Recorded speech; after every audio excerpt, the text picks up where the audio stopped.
काल काय भाव गेली भाजी? 1200. फक्त हा भावच नाही. किती भाजी नेली होती? नेली होती 600.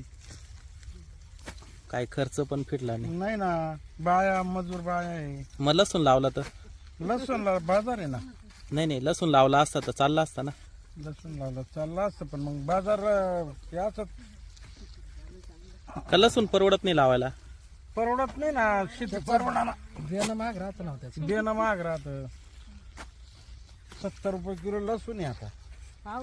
पावशेर आपलं पावशेर. लसणाची भाजी लय महाग जाते बरं. रात्री मार्केटला होती एवढीच जुडी लसणाची रात्री 15 रुपयाला. 10 कांद्याचा 10च कांड्या 15 रुपयाला. एवढीच लसणाची जुडी होती. आणि खाली आवडलेत लसूण होते त्याला. त्याची पण भाजी करता का? लसूण महाग आहे ना आता, मग लोक त्याची पात टाकी त्यालाच नाही ऑप्शन. हा म्हणजे भाजी मध्ये का? हा जेवणात हा हा. लसूण महाग आहे ना.